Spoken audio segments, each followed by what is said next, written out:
Yo, what's going on, guys? Welcome back to another breakdown for the next upcoming UFC card, which will be taking place at the Apex next week. I like calling it in a dungeon. If you guys been watching my channel for a long time, that's pretty much what that place is to me, Dana Dungeon. But we got some fun fights on this card. We got Blanchfield taking on Macy Barber.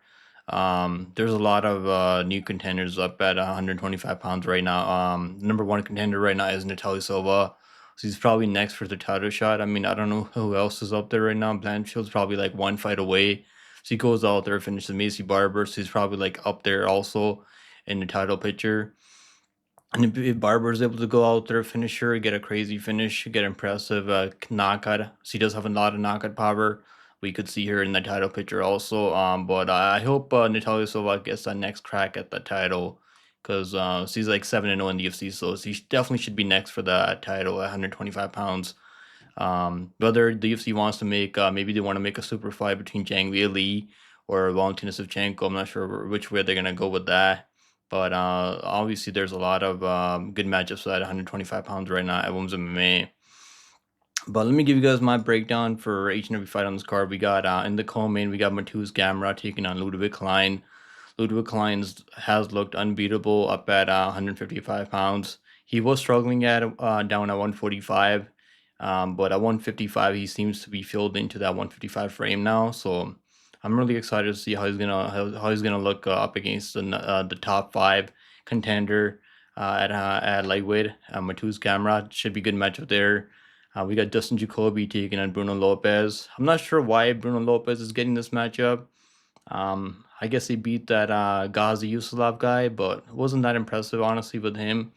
But should be a good matchup there. Jacoby's always fun to watch. He's coming off a crazy KO win over Petrino. I mean, Petrino's hype is completely done. His hype is completely derailed at this point. We also got Billy Ray Goff. Billy Ray Goff was supposed to fight the Korean guy, the guy from Korea, I think. He was actually supposed to fight this guy, Sukoko. Sukoko. I mean, I feel like I'm having a brain aneurysm trying to pronounce that name. But apparently Ko had some visa issues, and so now they change the matchup. So now like this guy's actually fighting Oben Elliott. He's fighting Oben Elliott in June, I think, end of June. So we'll see him then. And Brahimaj is going to be fighting Billy Ray Goff. So I'm actually happy that Billy Ray Goff is going to be on this card, because he was supposed to compete a couple of months ago. Apparently, his opponent fell off there. He was supposed to fight Adam Fugit, but Fugit withdrew. He probably knew it wasn't a good matchup for him. But I'm happy that he's coming back, because he had a war with Trey Waters. That was the fight of the night. One of the best fights I've seen. A lot of action in that fight. So I'm expecting the same thing from Billy Goff here. Let me give you guys my full card, all my picks on this card.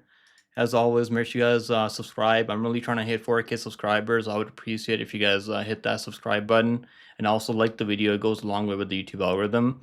And also, if you guys want to see my official best, there's a link down below in the description. Also, join the Discord community. We have over like 400 members in Discord.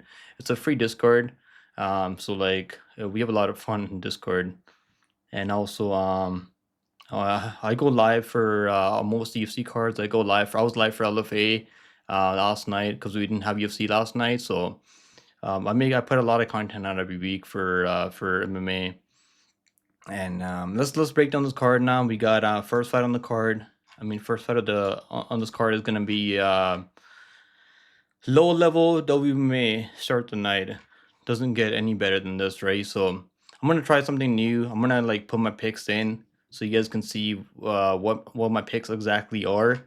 So let's try this. Normally I just break down the fights, but we're gonna try this time. So first fight on the night is gonna be Ryan Amanda taking on Alice Ardelean. Low level WMA. Do you really want to bet this fight? I mean, this is probably dog or pass if you're gonna bet it, but I think Dos Santos is just a little bit better. I don't think she's like a world beater by any means. I did better over Talita Alunkar. I think she won that fight, but like she fights really close to the level of her opponent, so like you never really know. She leaves it out there. Every round's like super close, so you never really know if you're betting her at those odds. You never know which way the judges are gonna score the rounds. So like you gotta hope and pray that they get it right, which they normally don't get it right in WMA. But my pick is going to be Ryan Amanda. I do think he's better, so he can grapple. Doesn't really have the best wrestling out there, but I do think he's going to be able to land more volume in this fight. Ardelean's like, he's got no striking defense. He's actually TikTok famous. Like, she's famous on TikTok, and that's how she made it to the UFC pretty much. But I'll give her some credit because she did fight some decent opponents. She fought Zhang Weili like way back in the day, so like her losses aren't like completely horrible. And she took the Shauna Bannon fight on short notice. Shauna Bannon, I'm not really sold on Shauna Bannon at all. I don't think she's all that good, even though she got that submission win over my girl Puza Tomer. After getting head kicked, so that should have been a KO win for my girl Puza Tomer, but India just can't catch a break right now, even when they should be winning. She lost to Melissa Martinez. I did pick her, Melissa Martinez, and I think she lost every round. Honestly, like Melissa Martinez was landing the much better strikes. Martinez is actually like the sister of that fighter from Mexico, who's actually a doctor. If you guys didn't know, the more you know, the better, right? But I'm spending too much time on this fight. I'm gonna go with Ryan Amanda by decision. There's no way I'm betting this fight, but I think it's gonna go. I think it goes over 2.5 rounds. They're not gonna finish each other. Over 2.5 rounds minus 480. I mean, you're definitely paying tax on that, but I think it goes. All 3 rounds. All right, let's move on. Next fight of the night is gonna be Merkel Mederos taking on Bolazioki. I've been high on Merkel Mederos. He has been fighting close recently, like he fought close with Austin Hubbard, and he was getting taken on. He got controlled in the second round. So he won the first one, right? I bet him there over. I bet him at like minus like I think I bet him like minus 200, which wasn't good because he actually closed in on like minus 120, minus 130, I think. So I got really bad odds on that bet over there against Austin Hubbard, and it was a really close fight. But I think Medeiros he obviously landed more damage in that fight, which is why they scored that fight for Medeiros, and he was able to cut him open with an elbow, and he was able to land a ton of volume, kind of out control Landon Quinones in some moments when Landon Quinones was trying to shoot his own takedowns there. So that was impressive. I mean, obviously, obviously they're not doing him favors. He fights Sasaka, who's actually a wrestler. Like, we bet him at plus money there. So he's underdog. He's actually underdog. I mean, coming into this fight. But Lazioki, he got caught up in a guillotine. He was looking good on the feet against Trish Duncan. But, like, I'm not really sold on, like, Belazioki, I'll be honest with you guys, man. Like, he fought really close to Timmy Kwamba, who took that fight on short notice up at 155. I think Timmy Kwamba is, like, decent. I don't think Timmy Kwamba is, like, a 155er, which is why he fights at 145. And he knocked out the Dome Salvador, who's a can. He's definitely got power. He's athletic. He's got a decent takedown defense. So this fight's going to come down to who's going to have the better moments. And it could be Belazioki maybe landing the better shots, doing more damage. But I don't think he's like the cleanest striker. I do think Medeiros has cleaner striking. And also he's underdog 2-1 almost, which I'll take him here. We're gonna go Medeiros by decision here. Definitely a close fight, but I'm gonna go with underdog. He's been cashing for me in the past, so maybe I'm kind of biased in this one, but I do think Medeiros can pull through here. Probably gonna be 28-28. Do I see Medeiros putting him away by KO? Probably not. Does he submit him? Probably not. So I think Belazioki probably has more finishing ability here. If there is a finish, probably Belazioki is able to land something crazy because he does throw with some intent. But I'm gonna go with my boy Medeiros. I think he can pull through here. Maybe like a split or something, but I think Medeiros can get it done. Also, he's training at MMA Lab, so I forgot to mention that. He was actually training at Factory X before. Now he's training at MMA Lab, so that should definitely improve his game overall. And also, so yeah, I'm gonna take Medeiros here on this one. Medeiros right now is plus 160. Yeah, let's go with Medeiros. A lot of money on the Belazioki side, which I can understand. He's definitely the more dangerous guy, but I don't think his game is like complete. Like, he's definitely got holes in his game. He can be taken on. He can be controlled on the mat, like we've seen against Timothy Kwamba. I think it goes over 2.5 rounds. Minus 170, over 2.5 rounds. I think it goes over 2.5 rounds. All right, let's move on. Next fight on the card is gonna be Jordan Leavitt taking on Kurt Holobaugh. So like if you guys remember, man, Kurt Holobaugh was my lock of the week over over Hernandez, and I honestly think he won that fight, man. Like, boy, it was actually really close. I mean, and I watched the fight back this morning, and I can understand why they gave it to Hernandez because he was like taking him down, controlling him second, third round. But Holloway, he won the first round, which I just don't understand how one judge scored that fight 30-27 for Hernandez. Makes no sense to me, honestly. And I watched it back. There's no way you can make a case for 30-27 either way. But yeah, I think Kurt Holloway could have won that fight if he was able to defend takedowns in the third round.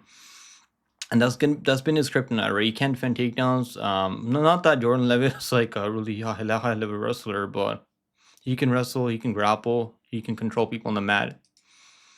He's got some submission ability, which we haven't really seen in the UFC yet, other than Matt Sales, who's like, I don't even remember who that is anymore. As much as I want to go with Kurt Holloway, and he does have some wins over, we took him over Kaden Kuchowski. We took him over, we took Trey Ogden there over Holloway, and he got controlled for like 14 minutes in that fight. He couldn't defend a takedown, save his life. And he was able to submit Austin Hubbard. And he's definitely dangerous with submissions, and Jordan Leavitt has been subbed before in his last 2 out of 3 fights. But Paddy Pimblett submission, and he wasn't looking bad early in that fight. He was having moments. He was taking on Paddy Pimblett. And obviously, Paddy was the better operator. Paddy's a top 10 guy right now, so no shame in that. And he did take down Chase Hooper early, but Hooper's obviously got better jiu-jitsu, and he did prove that there. He got him in the rear naked choke. Rear naked choke, I mean. I'm gonna go with Jordan Leavitt. I honestly hope Kurt Holloway pull this one off. But I think Levitt's gonna be able to probably land the better. He does throw really good leg kicks also from range. So I think he can have success with those leg kicks. And Kurt Holloway, like the way he's gonna win if he can pressure Jordan Leavitt, and Jordan Leavitt just stands there, like he lets him box him up. That's the way I can see Kurt Holloway winning this one, maybe by or maybe like a sneaky submission or something if Jordan Leavitt makes a mistake, because he does putting his head in the guillotines, which could happen. I've seen him get almost caught up in a guillotine by Trey Ogden, who is a high level wrestler. I mean, much better wrestler than Kurt Holloway. But Holloway definitely will be attacking guillotines, because he was attacking guillotines against Hernandez, and he does go for like arm bars and like triangles and stuff like that, right? And that's to his detriment, because it kind of gives his opponents easy takedowns like that when you go for guillotines like that and you don't really have it all the way locked in. I'm gonna go Jordan Leavitt by decision. I think he's gonna win. I don't think he's finishing Kurt Holloway. The odds on this one, Jordan Leavitt minus 190. Definitely kind of wide for me, because I don't think he's finishing Kurt Holloway. And Holloway can bang, man. He's like a brawler, so he's gonna be throwing. He's gonna go for him, man. I know if it's stand up fight, it's probably gonna be really close. If Leavitt is able to get those takedowns, control him, he's probably just gonna win the fight like 30-27 or 20-28. I think it goes over. Another one, I mean, I feel like a lot of these fights are gonna go over 2.5 rounds, and I feel like this one's probably going over 2.5 rounds. All right, let's move on. Next fight, which I don't think is going to go over 2.5 rounds. We got Andreas Gustafsson taking on Trevin Giles. Should be a good matchup here. Trevin Giles obviously has been coming off some losses. Prates, Bonfim, and Mike Malott. Absolute no shame in that. His other losses were Duplessis, and I remember like his other loss. I remember who else. He was actually winning most of these fights. Actually winning these fights. Most of these. Then he gets caught and he gets knocked on. Yeah, I remember like he wasn't winning that Michael Morales fight. Michael Morales just put it on him, knocked him on. But he was winning that Duplessis fight before Duplessis caught him with the crazy combination and knocked his ass out. He did lose to Bonfim, and he wasn't looking good on the feet. He wasn't looking comfortable on the feet, but against Bonfim. Bonfim is high level. And all these guys, I think all these guys beat Gustafsson. So like this one's definitely tricky, man, because Gustafsson, like, he's definitely aggressive. Like, he's gonna go for it. He can clinch. He can land some elbows, knees in the clinch. He's got really good clinch work, and he has a chin on him. Like, he kind of relies on the chin durability, because he is tough. He can take a punch. He can take a shot, which I'm not really sure Trevin Giles can need a shot anymore. Like, he gets knocked out. It's brutal every time he gets knocked out. He goes to sleep. So like, I'm not really sure like what kind of durability Trevin Giles has anymore. And I think Giles is probably going to be winning this fight before he gets caught. maybe like second, third round. So I am gonna go to Gustafsson by KO. He's making his UFC debut, so like you got to be careful with these guys making their UFC debut, and he hasn't really fought anyone that good. Pat Pillick, I'm not really sure how good he is. I don't think he's that good. He's kind of like good kickboxer, but like not really that high level. Trevin Giles is he's actually got good boxing. He'll pump the jab out there, but I think he can. If this goes a distance, I could see Trevin Giles winning it by points. That's probably something you want to look at if the prop is if they open the props at like crazy odds for Giles to win by decision. But I think Gustafsson by finish only. That's the way to go. I'm gonna go Gustafsson by like second down KO. That's gonna be the pick. The odds for this one is Gustafsson minus 165 and Giles plus 135. Over and under 2.5 rounds. Probably I think that's good. Under 2.5 rounds is good here. I see a finish here in the second, third round. All right, let's move on. Next fight on the card is going to be Vieira taking on Macy Chiasson. And Macy Chiasson, we took her at plus money over Mara Bonasova. She cast for us. And obviously, she wasn't looking good early in the first like couple minutes. She was able to make adjustments and get those takedowns. She has nasty ground and pound. And the way to beat Macy Chiasson, you gotta catch her with something crazy, like you gotta catch her with a submission, or like you gotta hurt her, like Arena Donna was able to land that crazy up kick liver from her back, which doesn't happen all that often in MMA. And she was winning that fight. She was up 2 rounds, and I had money on Arena Aldana, and I was like, holy shit, I can't believe I bet this girl at minus 200 because I bet Aldana at minus 200. She was losing the whole fight, and I got lucky there for sure, because he was able to land that crazy up kick to the liver that just took that Macy just couldn't recover from. But she beat Norma Dumont, which was a close fight, but she was getting taken on Norma Dumont, which obviously swayed the judges towards her, and she lost to Rico, the former champion. So no shame in that at all. And Kevin Vieira, do I see Kevin Vieira finishing Macy Chiasson? Not really. Do I see her like maybe out kickboxing Macy Chiasson from range? Maybe. So this is probably going to be a close fight, but I'm going to go with Macy to get those takedowns and win 2 out of 3 rounds. So that's the way I'm going to go with this one. Macy right now is minus 115. So this one's pretty much pick 'em fight here. Over 2.5 rounds, minus 350. I think it goes over 2.5 rounds. I don't see Kevin Vieira finishing Macy, even though Macy has been prone to getting caught and making mistakes out there sometimes. But I don't see this one. I don't see her finishing her here. And Vieira's really tough too, so I'm not really sure if I see Macy finishing her either. But maybe we could see like another doctor stoppage, like I guess like see had against the Mara Bonasova. Still like throw those nasty elbows from top and cut you open. So maybe that could happen here. But I think it probably sees all 3 rounds, honestly. All right, let's move on. Next fight on the card is going to be Nascimento finally coming back after like over 2 years off. He's had some cancellations. He's taking on Filho at 125 pounds. Man, I think Nascimento is really good, and I think Filho, he's pretty good too. Like he's got good striking, good power on the feet. Nascimento, obviously Chute Bakio Golima guy, training with Charles Oliver and those guys. And one of their teammates was fighting last night, LFA. He obviously I don't think he won that fight, but like they scored it for him, which I was pissed off honestly about. But this one's pretty much grappler versus grappler. And who's gonna have the better wrestling? I think Nascimento probably has the better positional wrestling. Filo's probably like more dangerous with his submissions than Nascimento. But I've seen Filo make mistakes when he gets taken down. He'll like not really fight hands and like he'll give up his back like he did to Makayev, who is obviously high level. Makayev was I think Makayev should be fighting. It should be Makayev fighting Pantoja, not Kai Kara France fighting Pantoja right now. Some bullshit. I mean, the fact they let him go. Obviously, there's reasons for that, right? They don't like him. But they should bring him back, and we should see that fight, Pantoja versus Makayev. That's the only fight that makes sense at 125 pounds right now for the belt. But yeah, I'm gonna go with Nascimento here. I do think Nascimento, if he's not washed, which he could be, because he's been away for so long now.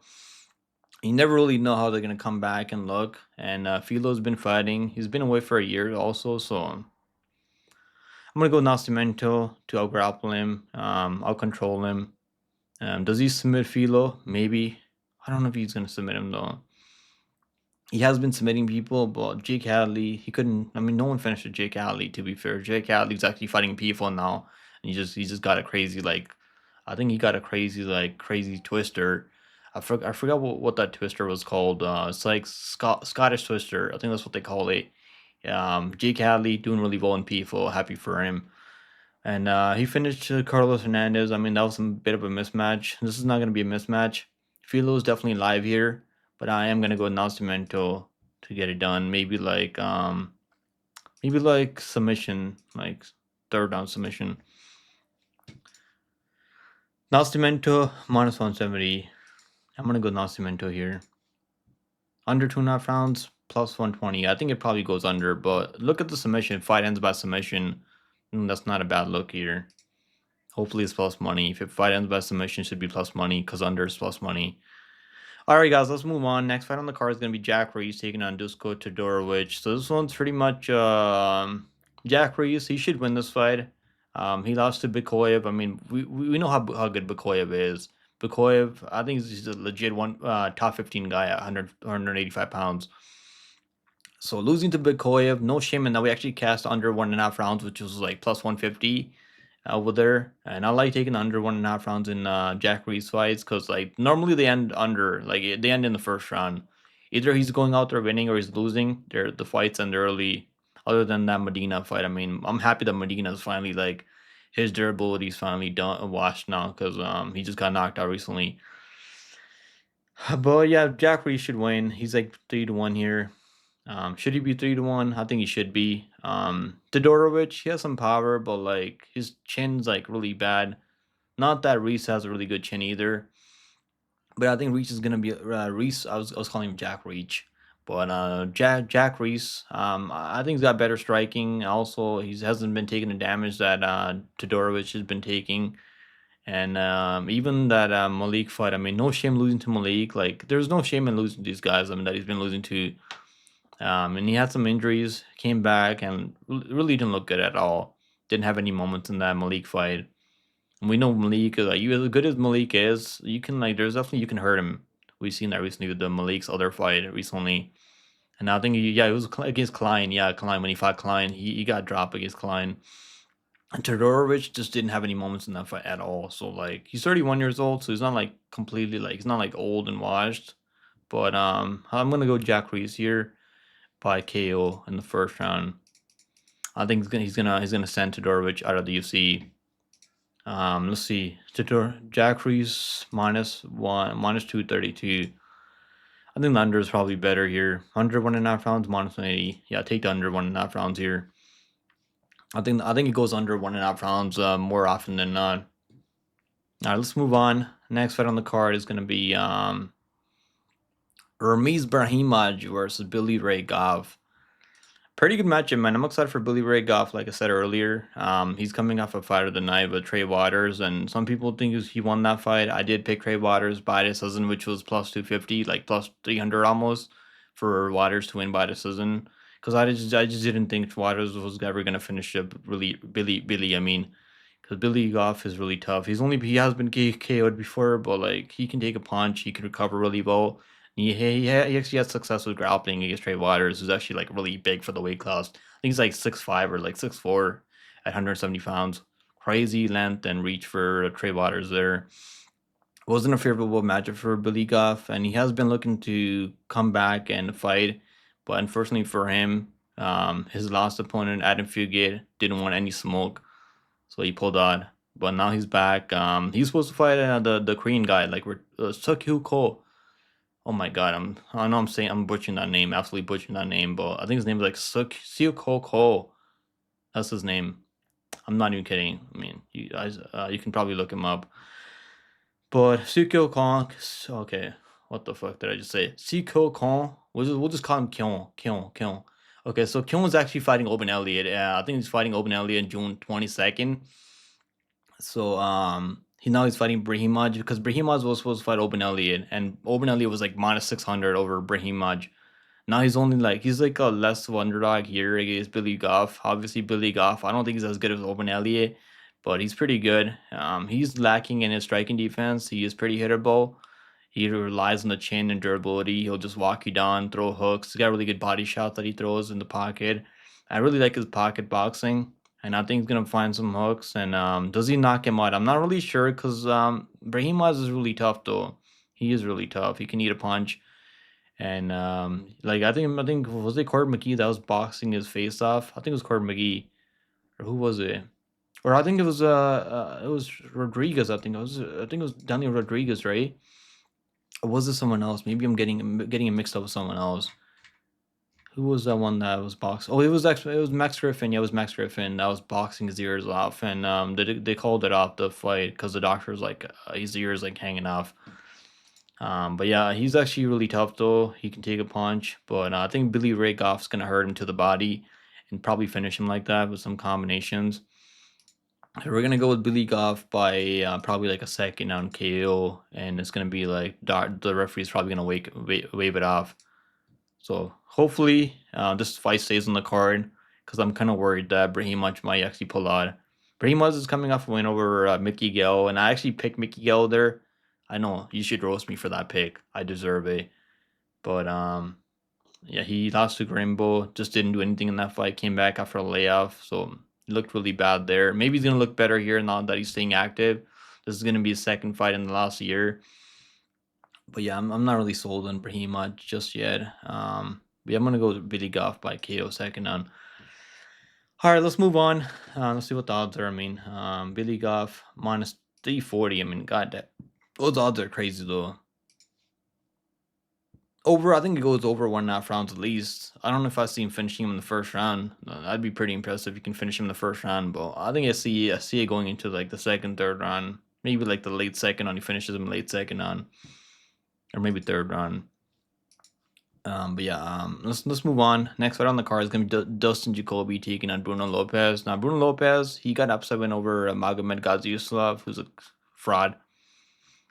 I should have known, right? I should have known that Gazieslav was a fraud, but he fooled me. He definitely fooled me there, Gazieslav. So he was able to kind of like hold him in the clinch. Really didn't do anything in that fight. I mean, other than just cage push him. And I don't think Bruno Lopes is that good. Even though he's like 14-1, he's 32 years old, and he is a younger fighter here. I'm just not sold on Bruno Lopes, man. He came back on contender. That was the second time on Dana White Contender Series, and he actually got dropped early in that fight. I remember. And then Sajiniani just gassed out completely. Like he just kind of gave up in the second on. And then that's when Bruno Lopes finished him there. And he like out grappling Marcos Brigago, who's a can. I mean, I'm not trying to like roast the guy, but he's like probably one of the biggest cans out there. And he just submitted him, I guess. Can he take down Justin Jacoby? I don't think he can. Maybe he can cage push him, but like I don't think Jacoby's gonna let that happen. Jacoby's kryptonite has been his chin. Like he can get like if you touch his chin, he probably will go down. But like, do I think Lopes has the speed like that to touch that chin and like put him down? Probably not. I'm gonna go Jacoby by I think he does knock him out in the second on. Jacoby by KO. Maybe he doesn't finish him. I could see Jacoby just landing some pitter patter, tap strikes, and not really like putting a lot of power behind it because he does do that sometimes. But honestly, I hope he finishes this guy, man, Lopes. I don't want to like. I want to see Lopes. Like I don't like watching this guy fight. I'll be honest with you guys. I don't like watching this guy fight. He got knocked out by Brenton Ribeiro, who does have a lot of power. I mean, Ribeiro is not that bad, but Jacoby should win this one, man. Losing to Reyes and Mirzakhanov and Manyfield, that's probably his worst loss, losing to Manyfield, but Manyfield is a top 15 guy, so that's not too bad, I guess. And he was winning that fight before he got knocked down, almost finished by Manyfield. Manyfield hits like a fucking truck. And losing to Reyes, we did pick Reyes there. Like that was the resurgence, and we took him there. I was happy that Reyes now he's on a good run right now. We did pick Asma Mirzakhanov at like plus 200. We did cast there in Mirzakhanov, so those matchups were terrible because Mirzakhanov is a really good kickboxer, has a lot of power, and he was up to knock him down. And the only thing I don't like from Jacoby in that fight, I remember, because Mirza kind of was so tired in the third round, and Jacoby was trying to like wrestle him, take him down, and later in that fight, I'm not sure what that game plan was from Jacoby, but I think it's Manyfield. He was like striking Manyfield, and he just got dropped again by Manyfield, who does have a lot of power, obviously. Then Reyes, obviously, like if you can't, like he was trying to strike. He was actually not looking too bad against Reyes, also. Then he obviously Reyes put that left hand on him and put him down, put him out, and that knee up the middle was nasty from Reyes too. That completely just shut his lights on. Yeah, and he knocked out Victor Petrino. Was he winning the fight? Probably not. But Victor Petrino's hype is completely derailed at this point. But yeah, I'm gonna go Jacoby by KO, probably like the first round. Let's go first round KO for Jacoby. He knocked out what's that guy's name? Kennedy, who's actually fighting out 265 now. If you can knock a Kennedy, who's actually like much better than Lopes, I think you can find shots on Lopes. It's really slow and kind of stuck in the mud. See what the odds are. Jacoby minus 182. Honestly, not too bad. Not too bad odds for that. Under 2.5 rounds is minus 123. I think the fight doesn't go distance, probably better. Just to cover your base on maybe knocks him out like a later in the third round like you did with Petrino. And you're not gonna be kicking yourself in the back, right? Taking under 2.5 rounds. But I see a finish here in the Jacoby and Bruno Lopes fight. All right, let's move on, guys. Next fight on the card is going to be Mateusz Gamrot taking on Ludwig Klein. Now, Ludwig Klein, we've been cashing Ludwig Klein the past couple of fights. And he almost let us down against Roberts. He actually took that fight on short notice, and that wasn't really a good look. He was having trouble dealing with Roberts' like range and height, reach advantage that he had over him. But he did beat Thiago Moises. He was our lock of the week there, with Thiago Moises. We want some money over there. He was only like minus 135, I think. He was like minus 130. Can't remember exactly what he was. He was like minus 130, minus 135. So that was a good look there. He beat him all 3 rounds. 30-7, was able to defend all of his takedowns. But AJ Cunningham is a can. Shouldn't be in the UFC. His best win is probably Ignacio Bahamondes. That's probably his best win at 155. He was losing to Jai Herbert. He should have lost that fight. The only reason he didn't lose that fight because so like he was down 2 rounds. I think they took a point away from Jai Herbert in the third round because he kicked him in the cup or like poked him in the eye or something like that. So that's why it was a majority draw. But I think Herbert, he clearly won that fight. Even when Klein was taking him down, Herbert was actually landing the better shots from his back, landing elbows, slicing with elbows and stuff like that. Man, Gamrot, like, he's pretty good, man. Gamrot, like, I don't think he lost to Dan Hooker. I just rewatched that fight back, like a couple of hours ago now. I don't think he lost that fight. But Darius, he was winning that fight. Obviously, like, he had trouble. Like, his chin's, like, really bad, though. Like, Gamrot, he gets dropped, like, every fight. I think he's been dropped, like, every fight. He got dropped against Dan Hooker. Got dropped against Rafael Dos Anjos. Dos Anjos actually dropped him, like, twice in the first round. Then he was able to win that round back, which was really impressive.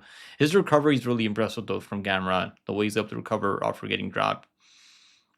Fiziev got injured in there, so like I'm not sure how that fight was gonna go if he didn't break his ankle there. And Jalen Turner, I think Jalen Turner was hurting him, and then obviously I think he also dropped him also. And Darius obviously dropped with the left hook in the second round. So like that's his kryptonite, man. Mateusz Gamrot, like he's tough though. He's never been finished right. Like he's super tough. It's just that like you can drop him and like that can sway the round towards his opponent, right? They can like he could be winning the round and he gets dropped, and they score the round for his opponent. So that could happen here. Klein has power. He's got really good kicks up the middle, really good kickboxing, and he can wrestle. Can he wrestle with Gamrot? I'm not really sure he can. Because he has been fighting people that are not really trying to take him down, hold him down. Because Gamrot, he'll shoot like 20 takedowns. He'll shoot 30 takedowns if he has to. And he beat Sarukian, which I don't think he won that fight. Like, let's be honest, but he did take down Sarukian like 6 times in that fight, which is really impressive. So if you can take down Sarukian, I think you can take down Ludwig Klein. But you never know, man. Gamrot's kind of getting up there now, 34 years old. And Klein is a young blood. But I think Gamrot should win this one. I think it goes all 3 rounds, but I'm going to go with Gamrot here. As much as I want to see Klein win, I just think Gamrot training over their American top team with Pori and those guys, he should be able to. He should be prepared when it comes to striking. Ludwig striking, I mean. But Ludwig is gonna be throwing like elbows in the clinch, like so. Gamrot's gonna have to be careful. He's gonna watch out for those elbows in the clinch because Klein will like throw some high kicks at range if you're like. But I can see Gamma catching those leg kicks or like body kicks, taking him down over and over, just putting the pace on him. And then Gamrot, he's fought 5 rounds before, so his cardio has never really been a problem for Gamrot. I think the reason he slowed down against Hooker, I think, was because he actually knocked down Hooker early in the first round. He was trying to finish him early. I think he kind of like blew out his load there. If he's patient, if he takes his time, I think he's gonna win this one. So I'm gonna go with Gamrot by decision. I don't think Gamrot never finishes anyone. I mean, I think the last time he finished someone was probably like I can't remember, for Hera. Yeah, it was Fahira. The last time he finished anyone, I think. Klein has been finished before at 145, but I think Klein's really tough right now. I don't see him getting finished at this point. But if this is only striking only, I think Klein's chances of winning go way up. But I think Gamrot's not gonna let him fight that type of fight. Gamrot by decision. I think it goes over. Gamrot minus 160, Klein plus 140. Maybe you should live bet this fight. I think maybe like this is one of those fights that is better to live bet than pre-fight.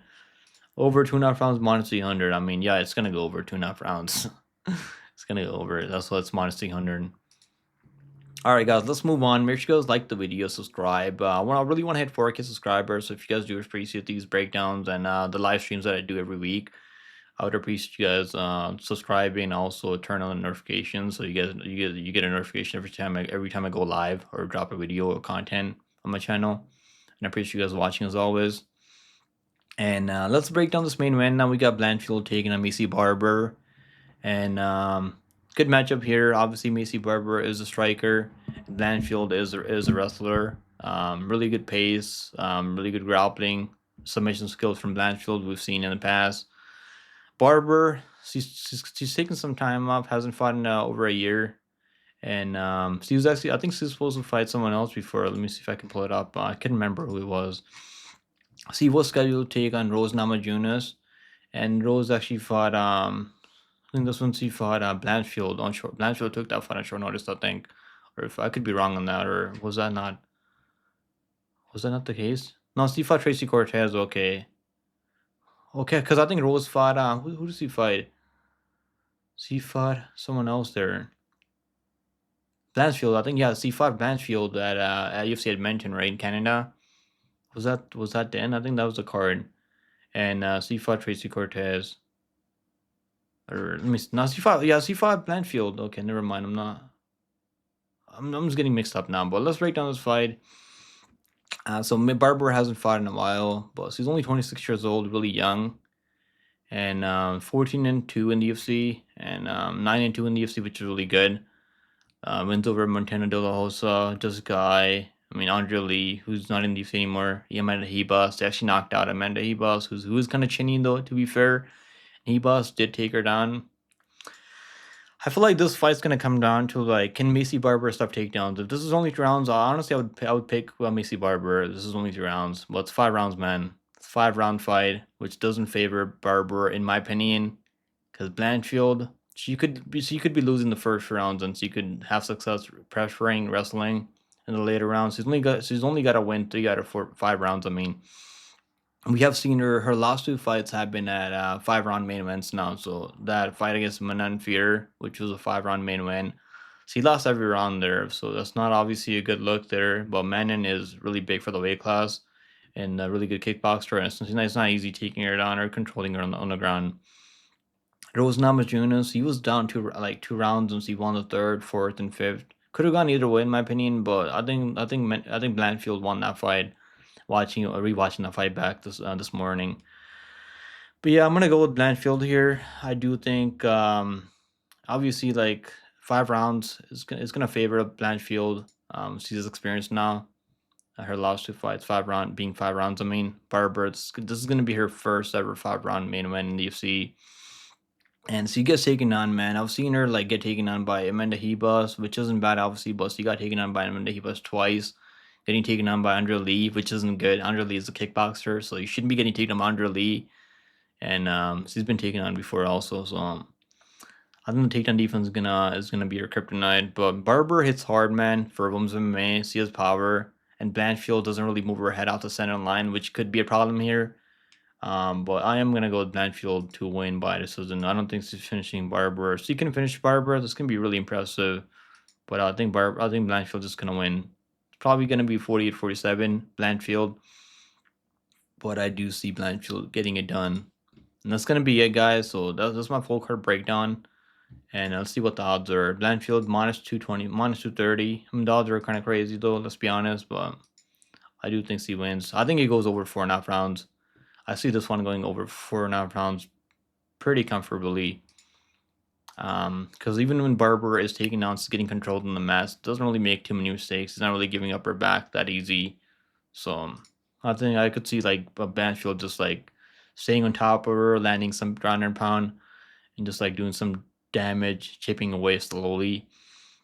Could be one of those fights. So there you guys go. That's my full card breakdown. Blanchfield by decision, and a Gamrot by decision. Jacoby by KO first round. Goff by KO. Reese by KO. A Nascimento submission third round. Chiasson by decision. Gustafsson KO. Leavitt decision. Mederos decision, and Santos. There you guys. There you guys go. Hopefully you guys enjoy the breakdown, and I'll see you guys in the next one later, guys. Take it easy, and I'll see you guys later.